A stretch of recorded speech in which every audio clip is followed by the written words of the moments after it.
What's going on, you guys? This is DerekJ Speaks, and we are here today to talk about WWE Clash at the Castle 2024 live in Glasgow, Scotland, where we introduced a new contender for Hater of the Year as the main event for the World Heavyweight Championship between Drew McIntyre and Damian Priest came to a close. We saw the appearance of Drew McIntyre's biggest enemy right now, CM Punk, run out and screw over Drew McIntyre yet again. Damian Priest is still your World Heavyweight Champion thanks to CM Punk.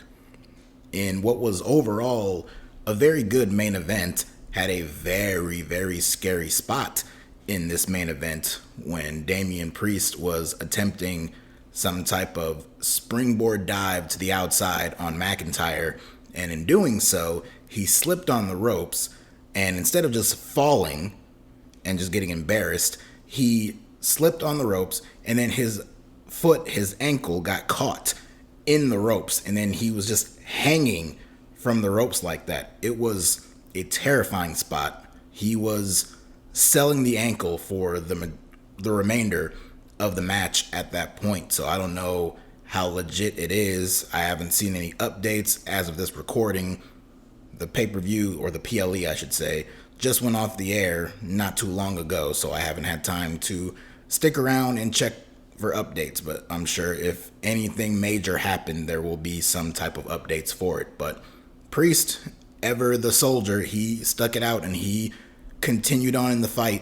The match did slow down a little bit compared to what the momentum of the match was prior to that spot, but the two men were still battling it out back and forth, exchanged finishes, kicked out of each other's finishes, and then we get the ref bump spot, which I thought was pretty clever because we see both men, they're duking it out, and then they work their way into the corner, and the referee hops out of the ring to try to avoid getting bumped. And I thought, hey, that was clever. This is a smart referee where he was actually aware of his surroundings and he got out of the way and he didn't get bumped. Really cool. But then as he got up on the apron trying to get back into the ring, he ended up getting bumped anyway. So down went the ref. He was gone. Meanwhile in the ring, Drew McIntyre connects with the Claymore kick. I believe it was the second Claymore of the match at this point. Right on the button on Priest. McIntyre is calling for a new referee to come out, and the camera work here needs to be really highlighted because this is what really made the moment, at least for me, because we get a wide shot of the crowd and you clearly see that there is an individual running down the ramp getting into the ring, and you of course assume it's a referee, but they never show it. They never show exactly who the figure is. They don't show anything like that. And then they slide into the ring, and the way the camera is positioned, we see Drew covering Priest, and we see this referee, or this individual wearing a referee shirt, from behind. And he's counting. He counts one, he counts two, and then he stops, and then he slowly starts to get up. Now, clearly, if you paid attention, you can tell who it is. You know, all the working out and rehab that he's been doing for his torn tricep. He still has those bony arms, and you can see the back of his head. You know who it is, but I just thought the way that it was done here, you kind of get lost in the moment for a second, and the ultimate reveal of it was really cool. So as this person stops the count, McIntyre gets up and he looks over and he sees CM Punk, who is flashing the 2 in his face, and then McIntyre goozles Punk, backs him into the corner, but Punk hits McIntyre with a low blow. Then he gets out of the ring. He stays around ringside and he's laughing and yucking it up with some fans. Most of the fans at ringside, by the way. Now, he did find some people who were actually wearing CM Punk shirts, so, you know, good on him for that. But there were a lot of the people in the front row, they're laughing, they're taking selfies with them. You had some who were pissed. They were flipping them off and all that, but I thought that was pretty funny. But, of course, in the ring, Priest, McIntyre both get back up. Priest lays out McIntyre with the South of Heaven. And for a second, I thought maybe Punk's interference wouldn't work, because I had this idea that maybe Punk will try to interfere. He'll try to screw over McIntyre, but it won't work. And McIntyre will find a way to overcome this, or he'll have some kind of answer for Punk. But no. Priest hits the South of Heaven. He goes for the cover, and he gets the 1-2-3. And Damian Priest is still the World Heavyweight Champion, which, good on him.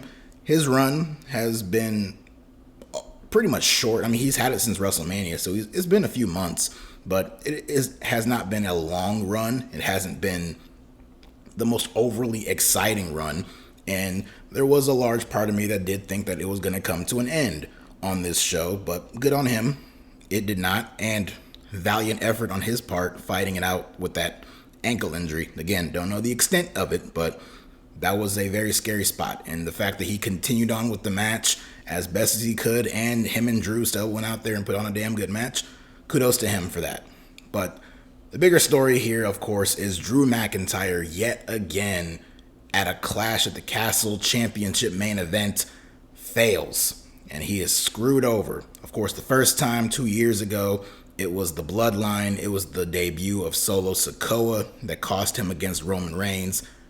Here tonight, with the Judgment Day banned from ringside, CM Punk, that thorn in his side, once again screws over Drew McIntyre. He already cost him at WrestleMania. He's the reason Priest cashed in Money in the Bank on him. He cost him the #1 contendership on the Raw after WrestleMania.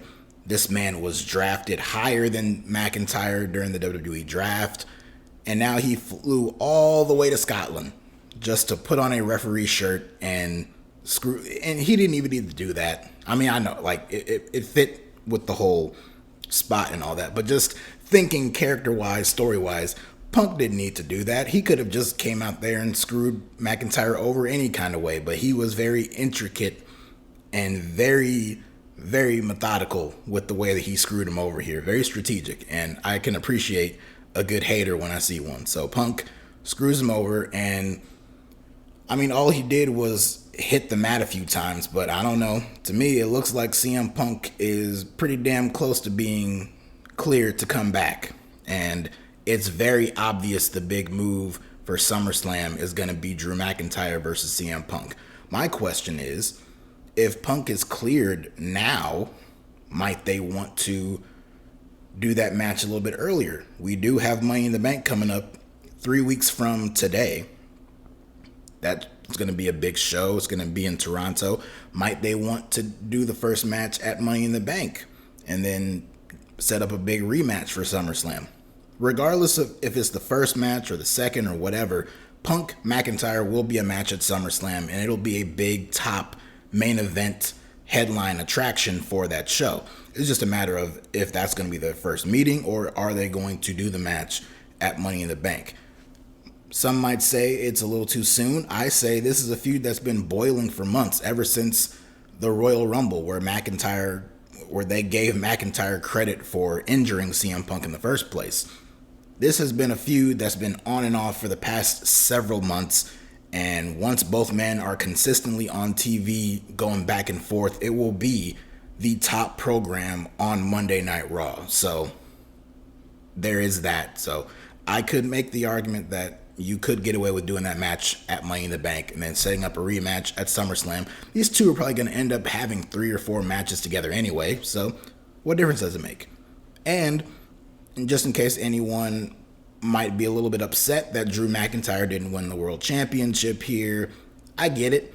Hell, even I was hoping that Drew would get his big moment. You know, he's wrestling in the main event of his home country in Glasgow, Scotland. Like, it was tailor-made for him to get the big moment here. It didn't work out, but it's okay. In the grand scheme of the story here, it's all right. Plus, with McIntyre and Punk, once they do get that match, they don't need a championship.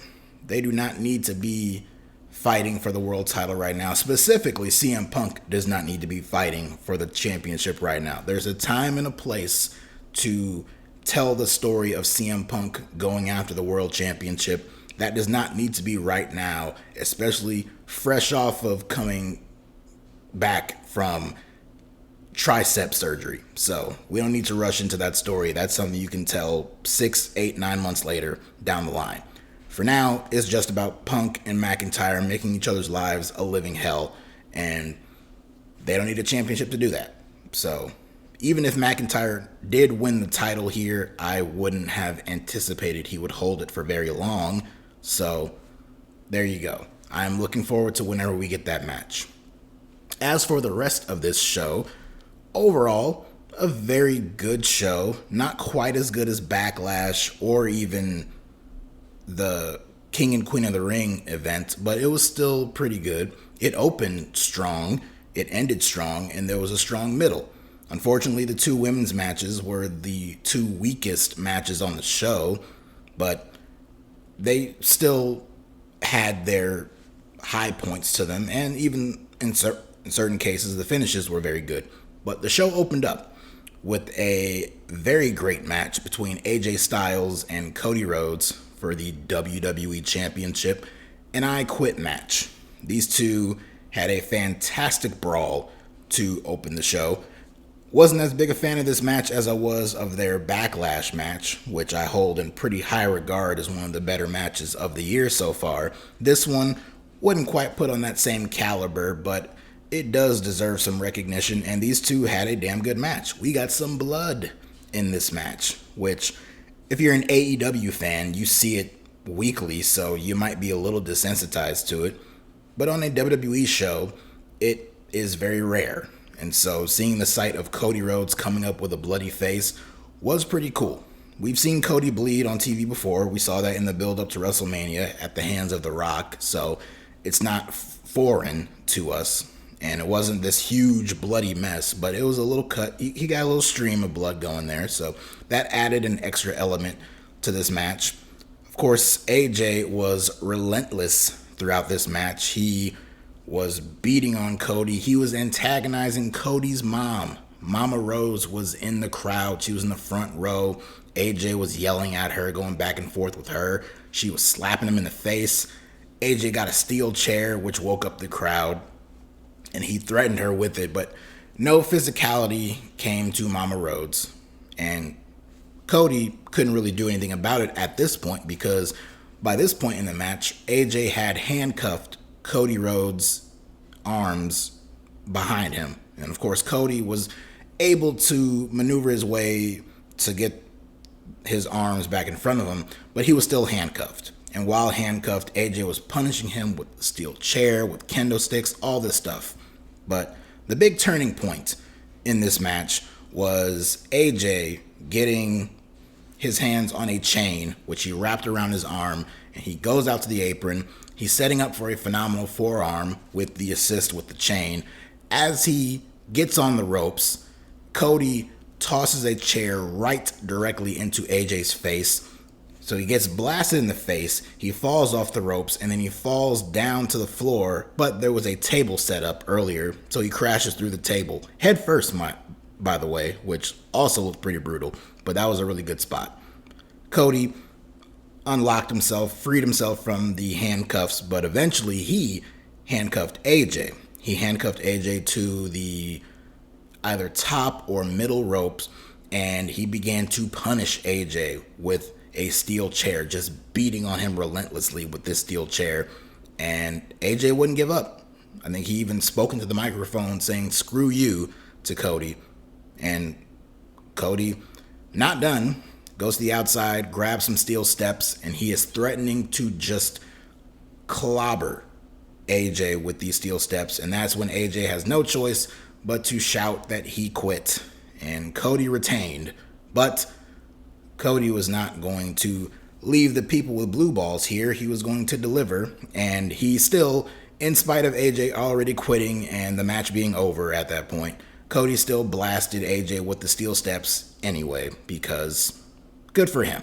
He got revenge on AJ for making him look stupid with that fake retirement a few weeks ago on SmackDown that only Cody Rhodes fell for. No one else with a brain fell for it, but Cody did. He looked like a dumb babyface, and he got his revenge here. So good on Cody. And the question immediately turns to what is next for AJ Styles. I'm not sure. He was teasing how he only has so many chances left at going after the WWE Championship. he failed again here. So I don't know what you do with him, what direction you go with him.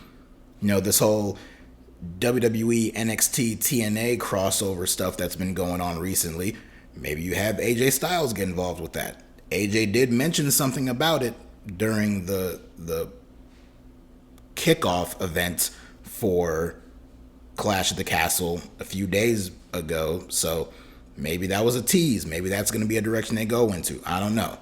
But as for Cody Rhodes, what's next for him? Not a big lineup of potential challengers for him on the SmackDown side, but we did get a glimpse of what is next for Cody Rhodes as he was celebrating and walking up the ramp. He stopped in the rampway, and saddled up beside him came out Solo Sikoa with his fake Mafia Man look.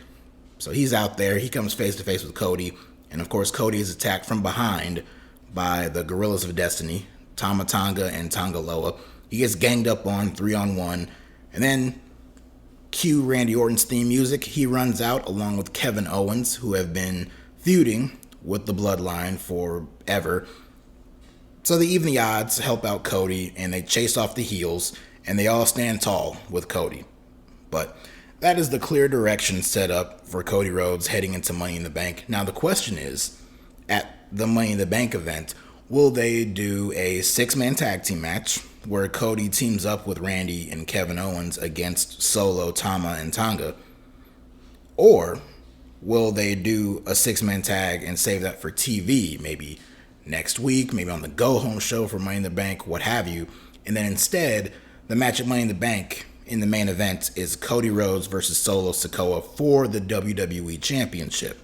I'm thinking they're probably going to head into that direction. And I'm thinking so, and it's not the most exciting direction. Solo Sikoa, I mean, my man's trying. Him and the Tongans and Paul Heyman especially. Paul Heyman is a wonderful performer. They're trying to get this Bloodline stuff over, but it's just not clicking the same. It don't got that same magic that it once did when you had Roman Reigns involved and a lot of those segments from before times. But they're doing their best. But I understand Solo Sikoa is not the most exciting challenger for Cody Rhodes, but there ain't a whole lot of other exciting options for Cody Rhodes either. So setting up Solo Sikoa for Money in the Bank would be my preference. I have no interest in seeing that match at SummerSlam. Just do it in 3 weeks of Money in the Bank. Do Cody and Solo, and the way I see it, this can not only benefit one story, but 2 different stories. And we got a little bit of a glimpse on it on this show if you paid close attention. Because as Randy Orton and Kevin Owens were helping out Cody, the camera got a good shot of Randy Orton right next to Cody Rhodes, and Randy Orton's eyes were locked onto that WWE Championship. So that kind of plays a role here. But we get to Money in the Bank. You do Cody and Solo for the championship. Cody wins. He beats Solo, probably with help from Kevin Owens and Randy Orton, who will have his back. So Cody retains. He wins the match. Still the champion, thanks to an assist from Kevin Owens and Randy Orton, specifically Randy Orton. After the match, Solo Sikoa is pissed. He and the Gorillas of Destiny, they're pissed, and they are fed up with Paul Heyman. They blame Paul Heyman for this loss for whatever reason. Maybe Heyman tries to interfere and it backfires. I don't know. As they gang up on Heyman, maybe they attack him a little bit, or they just crowd him and surround him. It's not looking good for Paul Heyman. And that is when we finally get the return of Roman Reigns. Roman has been off television since WrestleMania. Crowds every single week on SmackDown have broken out into "We Want Roman" chants. So the fans are ready for it. They are ready to explode for Roman. And I think there is no better circumstance or event to warrant the return of Roman Reigns than Solo Sikoa challenging for a championship and trying to attack Paul Heyman. I think given all of those circumstances, that is the perfect opportunity to reintroduce Roman Reigns to television and set up a Roman Reigns Solo Sikoa match for SummerSlam. Now, I mentioned 2 matches that could come out of this. With Randy Orton providing an assist to Cody Rhodes in this circumstance, Cody Rhodes could want to return the favor to Randy by granting him a shot at his WWE Championship at SummerSlam. Now, I also mentioned Kevin Owens being involved too. Maybe we get a big match for TV where Randy Orton and Kevin Owens, it's the two of them fighting, and they are basically rewarded for assisting Cody Rhodes, and they fight it out to see who's going to SummerSlam to challenge for the title. Randy Orton would be the obvious winner, and we get Randy Orton versus Cody Rhodes at SummerSlam, because outside of anything with The Rock, and I do not believe we are getting a Rock-Cody match at SummerSlam. It's still possible, but I don't foresee it happening. So outside of that, the next biggest match story to tell with Cody Rhodes on SmackDown for that championship is Cody Rhodes and Randy Orton. So I think doing it this way could set up those two big main event matches for SummerSlam, and the top of the SmackDown side for SummerSlam is taken care of right there. So that's how I see things playing out. We'll see what happens on TV this week to set things up, but based on what they did on this show, I mean, they could do the 6-man tag at the pay-per-view and have Cody not defend the championship. That you could still work it the exact same way, in my opinion. But regardless of what direction they go in, I do think ultimately coming out of it, we will get Solo versus Roman and Cody versus Randy set up for SummerSlam. Also, on this Clash at the Castle show, we have the Intercontinental Championship on the line. Sami Zayn defending against Chad Gable. One of the best stories being told in the entire company, and probably on any wrestling show right now, has been the Alpha Academy stuff going on for the past several weeks on Raw. It's been great. And Otis, these people are ready to see Otis explode. We did not get it on this show, but we got something close to it. Chad Gable had Otis and Maxine out there with him, and they played a role in the outcome of this match, as Chad Gable was encouraging Maxine to hit Sami Zayn with the Intercontinental Championship belt behind the referee's back. She couldn't do it. She couldn't pull the trigger, and of course, this pissed off Chad Gable, who's berating her and yelling at her and getting in her face, only for Otis to get up in Chad Gable's face and kind of back him down. Of course, Sami Zayn ends up hitting a dive, but he lands on Otis because Otis pushed Chad Gable out of harm's way, so he took the brunt of the move. Chad Gable, Sami, they're fighting, they're duking it out, they're going back and forth on the floor, and in the middle of this, Sami ends up, Chad Gable has him locked in an ankle lock, and Sami counters it by pushing Chad Gable forward, but in doing so, Gable, almost in a chop block-like position, connects with Maxine and her leg. Maxine injured her leg on TV in one of those Alpha Academy segments a few weeks ago. So she was out there tonight or today. I don't know how to phrase that, but she was out there with a walking boot. So Gable collided with her. And this got the fans really excited because you got a good shot of Chad Gable looking concerned and Otis looking pissed. So he got in Chad Gable's face there. And then Gable gets back in the ring. He wants Otis to finally just clobber Sami Zayn. But instead of doing that, he instead picks up Maxine and goes to leave. And they leave Chad Gable behind, where, while he's distracted, ends up getting hit with a haluva kick and pinned. And Chad Gable fails yet again to capture the Intercontinental Championship. Sami Zayn retains his title. The match was really good. I like the story development here. Not exactly the outcome that I was looking for here, but I still think it works. And yes, Chad Gable did lose again. He got pinned yet again, and it is very difficult to justify him getting another shot at that Intercontinental Championship. In fact, after the match, after the replays and everything, they're showing Chad Gable in the middle of the ring. He is stewing. He looks so pissed off. But Sami Zayn's in the aisleway looking back at him, telling him, this is done. It's over. No more chances. Even Michael Cole on commentary was stressing that point. Like, this is over for you, Chad Gable. No more title shots. Despite that, I do not believe this is over.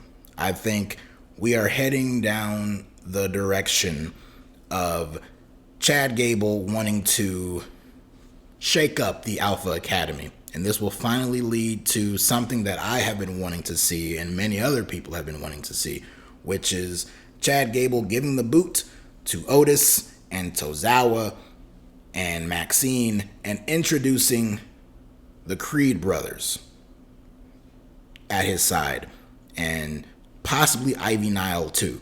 Regardless of whether she's involved or not, doesn't necessarily matter. But Chad Gable paired up with the Creed brothers as a new dominant trio, almost like a modern day Team Angle for the show.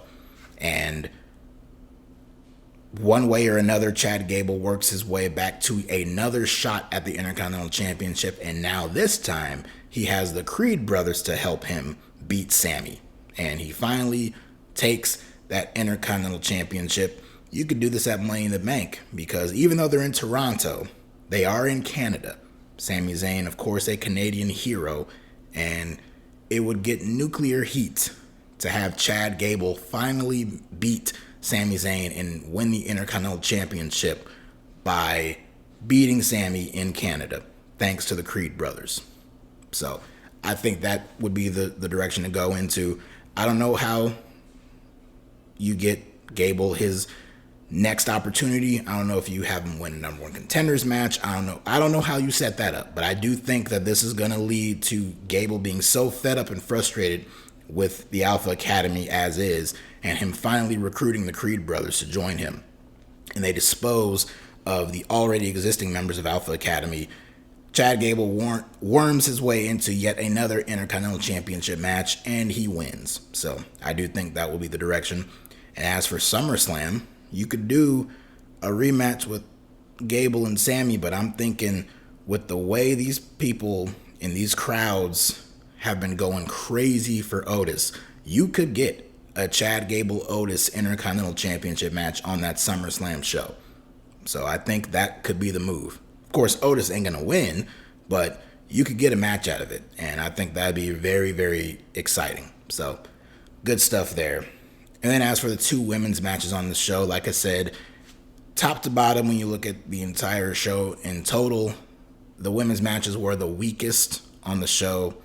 The triple threat for the women's tag team titles, it had its moments, but there were a lot of sloppy moments in there. Some of the stuff, not their fault. I know at one point, Jade Cargill, she kind of slipped on the ropes.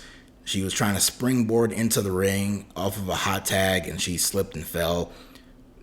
A very embarrassing moment for her, but it happens. It happens to the best of people. It happened to Damian Priest later on in the show in the main event. So, it happens. But the finish caught me off guard as Bianca and Jade took out Shayna with their double team finisher. Isla Dawn, she snuck in there and she got the pin on Shayna to win it for herself and Alba Fire. So the two hometown girls, Isla Dawn and Alba Fire, they win the women's tag team titles. A huge moment for them. The crowd popped crazy for them. They were very emotional. They got a bouquet of flowers each in the front row. It was a very special moment for the two of them. And of course, with the recent tragedy in the real life of Alba Fire recently, if you haven't heard about that, then look that up. I won't go into too much detail about it now, but with everything that she's been through for the last few months, I know, and you could tell, like, that was a very special moment for the two of them.